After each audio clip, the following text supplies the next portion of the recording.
Hi guys, Assalamu alaikum. Welcome back to my YouTube channel. In today's video, I'm going to teach you how to batch create content and specifically reels. Okay, you can apply this strategy on other forms of content as well, but since reels seems to be the hip and happening thing on social media right now, I thought we'll focus on that.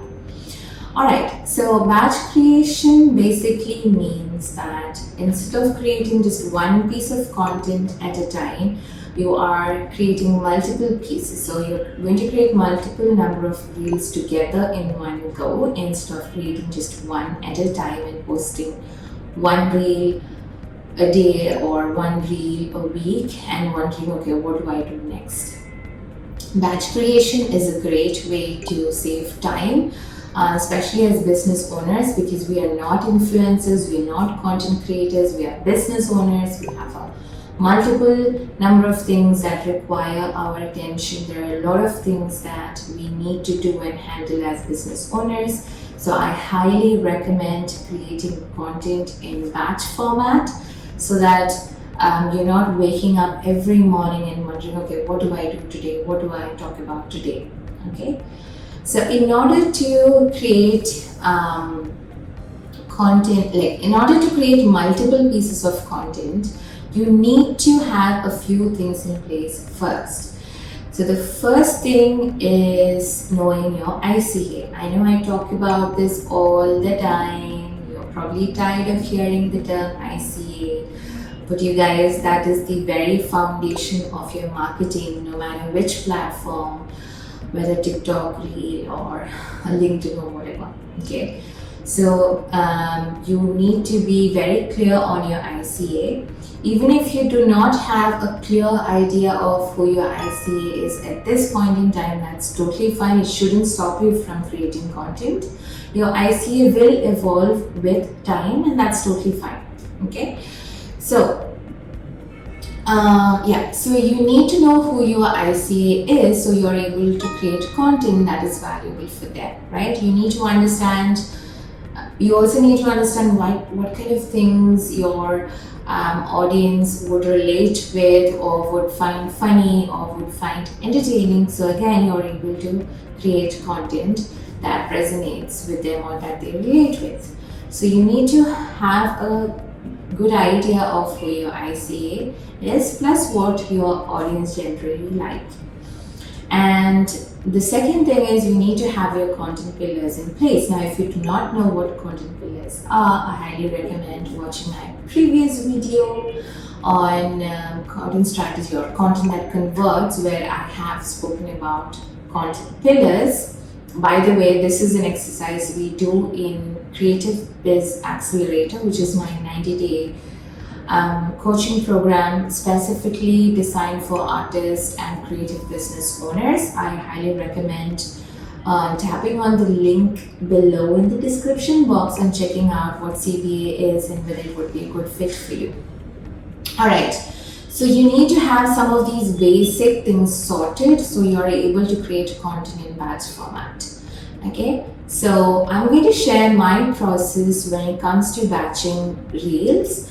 And like I said earlier, you can apply the strategy for other forms of content as well.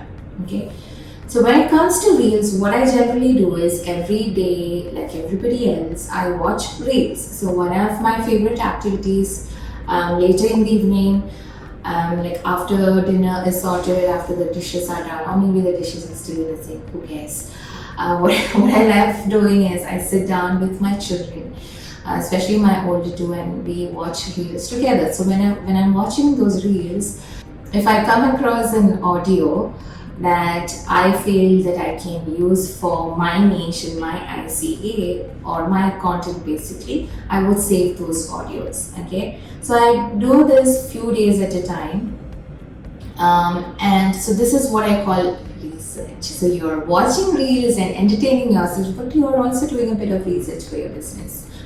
And then what I do is I sit down and I start noting down all of the things that I can talk about, or like listing topics of content that I can share on reels. So I go go back to these saved audios and I see how I can adapt or customize these topics onto reels as well. Sometimes I list the topics first and then I look for audios. Sometimes I have audio saved and I try to come up with topics that will go really well with the audio. So, you can customize it as per your needs. And now for this, I give myself at least 3 to 5 days time. I don't rush the process. And whenever I come up with an idea, if let's say I do not have my bullet journal with me, I would just note it down on my phone. Sometimes I come up with ideas when I'm out and about or when I'm cooking or something. So I just note down ideas somewhere and then I put them all together in one place later. So this kind of research and planning takes me at least a week, or I give myself at least a week to do the research and planning. Again, I don't rush the process. And then what I do is I decide on a day where I'm going to block an hour at least, because reels are very short videos, like 15-second videos. You can post up to 1 minute videos on reels, but I generally tend to go with videos or reels that are shorter than 15 seconds. So it wouldn't take me forever, like it's not going to take me a whole day to film 10-15 reels together because they are so short, right? So I would block, let's say, 2 hours on a Saturday. It's usually a Saturday because there's no school, there's no virtual learning. I don't have to worry about those kind of things, and I can focus my energy on filming, right? So I would get my outfits ironed and ready. If I'm in the mood for multiple changes in outfits, then I would do that. If I feel that it's fine, I'll just batch create a few reels in the same outfit, then I do that as well. Like, I am pretty flexible, I'm not rigid in that sense. So yeah, so on a Saturday, I would block a couple of hours and I will just film reel after reel after reel after reel.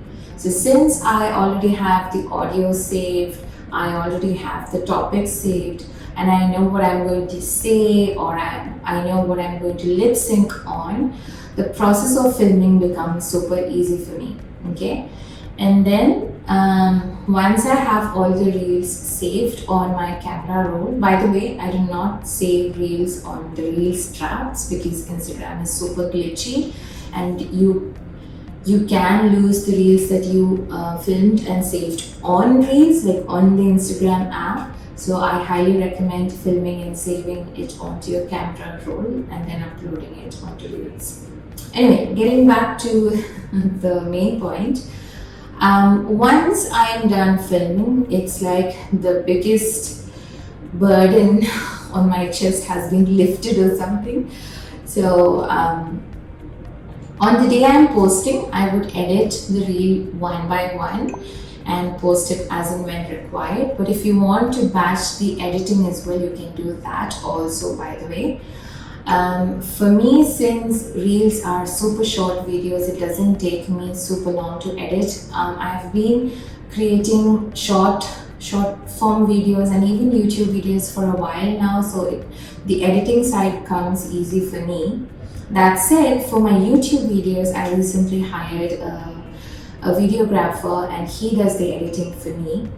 But for reels, I personally do the editing and I use an app called YouCut. But InShot app is also very popular among my students and friends.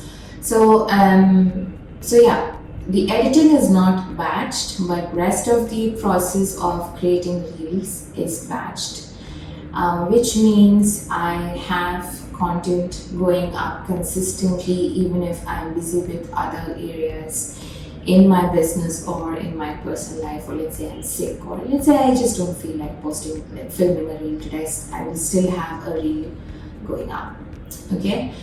Like I said a couple of times earlier, you can use this strategy for other pieces of content as well, like other content platforms as well, not just reels. I do the exact same thing for YouTube. With my YouTube channel, the process is slightly different. So I come up with ideas for YouTube videos generally through the comments and DMs and questions that I get on a day-to-day basis. I have an Excel sheet where I have listed those repeatedly asked questions, or even if someone has asked me only once or twice, it's still a good idea to create content on that. And then again, I block time. So today, like when I'm filming this video, I will be inshallah filming 10 YouTube videos together. Okay, and then I'm going to pass it out to my video editor, and he is going to get the editing done. And as in when I get the edited videos, like we have a schedule, so I will get the videos uploaded on YouTube and push it to the world, right? One thing to keep in mind, and I highly recommend that you follow this advice of mine, and that is to not batch create like 10-20 pieces of content or a month worth of content for the very first time. Okay, like when you're starting out with batching, start small, start batching for like 3 days maybe, and then increase it to a week, and then to 2 weeks, and then a month's worth of content. Okay, don't overwhelm yourself by saying that, okay, I'm going to make enough reels for the next 30 days. That's going to be a lot of work, and it's going to put a lot of pressure on you, and then you might end up giving up completely, right? So start batching for let's say 3 reels. Start batching 3 reels at a time, let's say, or start batching and then push it to 6 reels or 7 reels, and then 10 reels, and then with practice you will get more comfortable, and you will reach a point in time where batching is the only way you would create content, and you will start feeling uncomfortable with creating content on the go because you're so used to this. Okay, all right, so I hope this video was helpful. If you have any doubts, you are more than welcome to ask me in the comment section. I love getting comments, you guys. It helps me with the YouTube algorithm. Leave me a like, subscribe to my channel, turn on the notification. Tell your friends and family members that, hey, there is this coach called Neelu who gives really awesome tips on her YouTube channel. You should subscribe and share my channel with your friends. And I will see you, inshallah, with another video. Take care. Bye.